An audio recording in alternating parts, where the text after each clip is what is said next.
지하 공사에 대해서 5천만 원, 그 다음에 방화창 공사에서 3천만 원, 그 다음에 전열 교환기에서 4,400만 원이라고 하면 이 또한 1억이 넘는 돈을 건축주는 이 부분을 건축법에 의거해서 없어도 되는 부분들을 다 견적으로 산출을 받으시고 이걸 공사비로 책정해서 일을 하시게 되면 예산이나 아니면 여러 가지의 그 비용 부분들을 쓰지 않아도 될 돈을 쓰게 되는 그런 결과가 되거든요. 안녕하십니까, 건모 채널의 김 대표입니다. 제가 지금 한참 찍은 지가 오래됐는데 업로드를 한 지가 요즘에 이제 신축 현장을 또 관리하고 또 진행하느냐고 좀 시간이 없었습니다.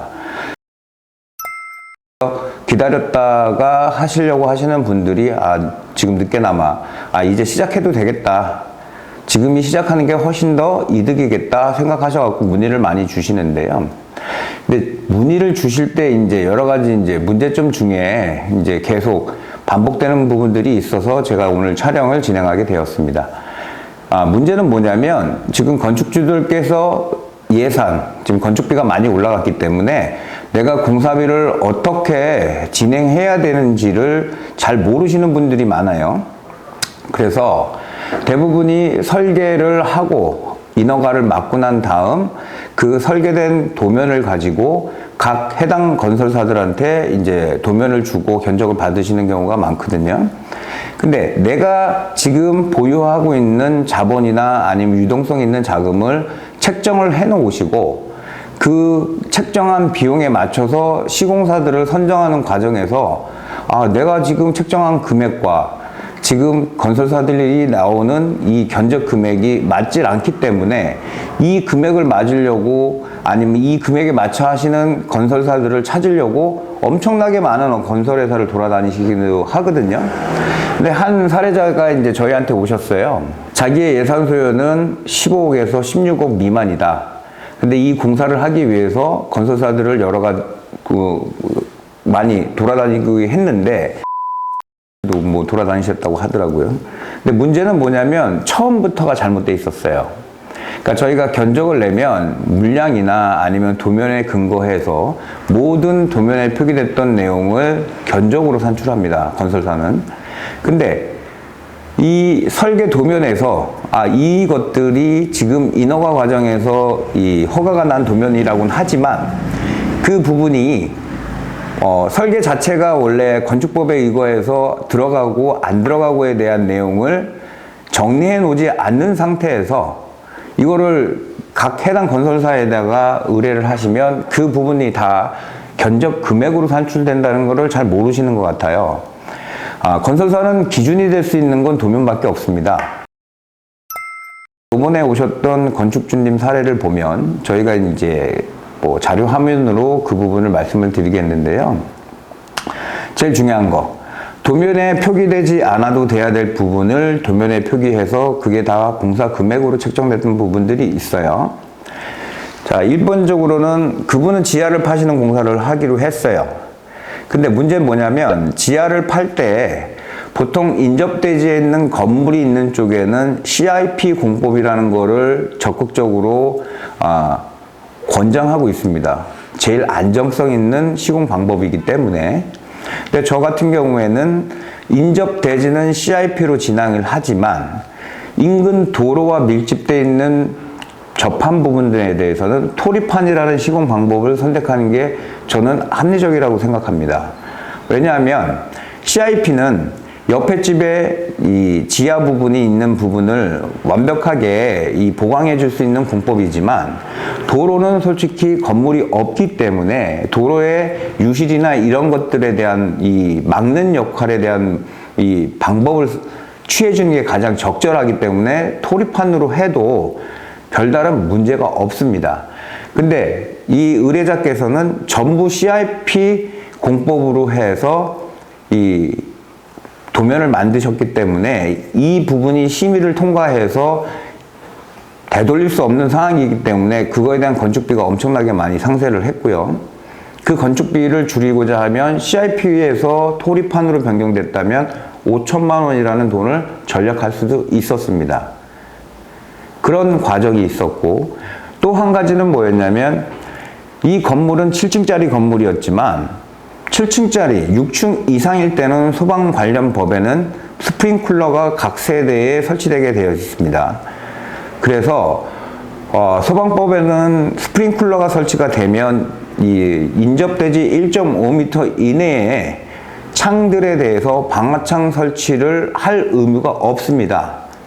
근데 이 설계 쪽 그 담당께서는 1.5 인접대지에 돼 있는 3면의 그 창에 스프링클러 시설과 방화창을 동시에 집어넣는 표현으로 도면을 작성하셨기 때문에 저희 같은 건물 같은 경우에는 스프링클러가 있으면 방화창을 설치 안 해도 되는 규정을 알고 있었기에 이 도면에서 누락되거나 아니면 오류가 발생한 것을 설계 쪽에다 요청을 했고 그 요청한 부분으로 인해서 스프링클러가 있으니 방화창은 삭제돼도 된다는 답변을 들었고 비용이 한 3천만 원 정도가 내려가는 것을 인지할 수 있었습니다.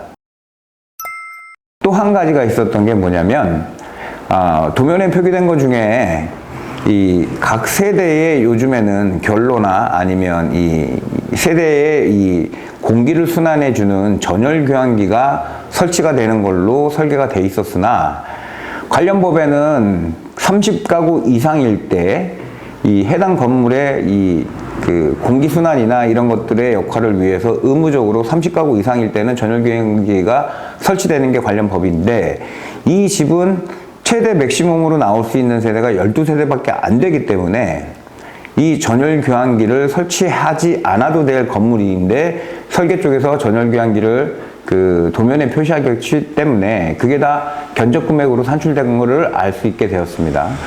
또 이 또한 저희가 건축법에 의거해서 해당 설계업체한테 질의를 한 결과는 이 건물에는 전열기가 들어가지 않아도 된다는 답변을 듣고 그거에 대한 소형 비용이 한 4,400만 원 이상 된다는 것을 가감할 수 있었습니다. 그러니까 이분이 지금 생각했던 견적 금액은 15억에서 16억 이내였는데 해당 건설사들한테 다 이 도면을 주고 견적을 보니 분명히 자기의 예산 소요하고 맞지 않는 견적이 계속 나올 수밖에 없는 겁니다.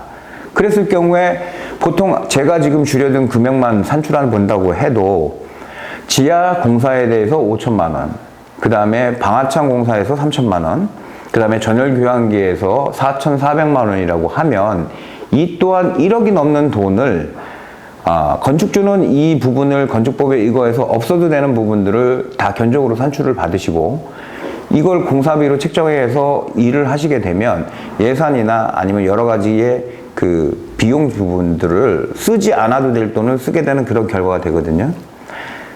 그렇기 때문에 도면이라는 것 자체가 항상 기준이 돼서 건설사한테는 그게 견적에 산출이 된다는 것을 인지하셔야 되는데 그 도면 자체가 정확하고 안 하고에 대한 판단은 건축주님들이 잘 하시기는 힘들겠죠. 그래서 저는 권고하기에 건설사를 선택하시는 건 여러 가지 루트가 있긴 하겠지만 그래도 제가 지금 팁을 드리자면 건축회사 중에 본인들이 땅을 사서 집을 짓고 하는 시행을 하는 건설회사는 제외하고 순수하게 클라이언트의 공사만 의뢰받는 그런 시공사를 컨택하시는 게 조금이나마 도움이 많이 되실 거고요. 또한 그 건설회사가 현장을 만약에 지금 진행을 하고 운영을 한다면 그 현장에 직접 가서 그 현장을 운영하는 방식도 보시고 그 다음에 뭐 길게는 아마 그 공사를 의뢰했던 건축주의 의견도 들어보시는 게 가장 건설사를 컨택하시는데 좋은 방법이라고 저는 생각합니다. 그렇게 선정이 되신 건설사를 가지고 내가 얼마의 금액으로 내가 공사를 하고자 하는 것들을 이야기를 하셔서 저희 건모같이 그 금액선의 외장과 내장, 내가 들어가야 될 시설 이런 것들을 제품이나 자재 체크리스트로 제안을 받으시는 게 가장 지금 상태에선 합리적으로 공사를 하실 수 있는 방법이라고 저는 추천드리고 싶습니다. 내 예산은 생각하지 않고 건설사한테 도면을 주시고 그 도면에 맞춰서 공사비를 책정하라는 게, 건설사 입장에서는 도면에 의거해서 항상 공사비를 뽑기 때문에 건축주의 예산이라는 것을 가늠하기가 힘듭니다.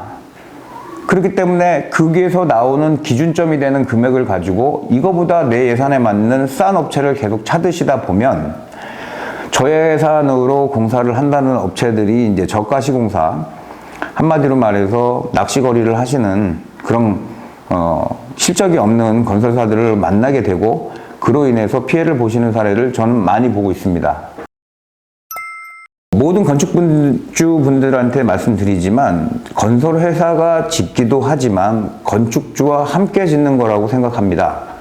그렇기 때문에 모든 내용을, 예산도 그렇고 내 의중을 충분하게 어필을 하시고 그 부분이 충분히 건축에 반영될 수 있게 상담을 하시면서, 공사가 진행되는 과정에서도 항상 건설회사와 소통하시면서 건설을 했으면 좋겠다는 생각에 제가 이번 선례를 말씀을 드리는 겁니다. 제일 중요한 거, 설계에서 내 집에 적용되고 적용되지 않는 범위선을 확실하게 체크하시는 게 가장 중요하고, 그 체크한 결과가 건축비에 적용된다는 것을 알아주셨으면 좋겠습니다. 이번 사례자 같은 경우에도 건축비는 많이 증감되어 있는 상태고 내 예산하고 맞지 않는 도면을 들고 내 금액에 맞는 시공사를 찾으러 다니시는데, 절대 시공사는 도면에 의거한 견적을 내기 때문에 본인이 맞는 그 금액을 맞춰줄 수는 없습니다. 그래서 저희 이 건축주한테는 아까 제가 말씀드린 그런 부분들을 조정하고, 그리고 불필요하게 표기되어 있는 여러 이 공정이나 제품들을 제거하고, 저희가 건모에서 3D 시안이나 자재 체크리스트로 합리적인 방법으로 제안했던 방식으로 공사를 하기를 권장드렸고, 그 금액으로 공사를 해보시겠다고 하는 내용을 저희는 전달받게 되었습니다.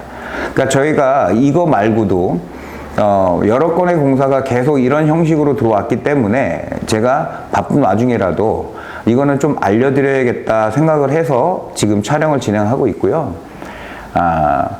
건축은 지금 어차피 필수입니다. 더 기다리신다고 해도 이보다 더 나아지는 방법보다는 지금이 오히려 저는 적기라고 볼 수 있습니다. 시작을 하시면 빠른 시간 내에 공사를 진행하셔갖고 내 건축물이 이제 신축이 돼서 그 건축물이 어떻게든 큰 이 자산 가치를 이룰 수 있게 늦지 않게 공사를 하시기를 저희는 권장해 드리고 있습니다. 나중에도 또 다른 여러 가지 선례들이 있으면 또 찾아뵙는 걸로 하고, 저는 이만 들어가겠습니다. 감사합니다.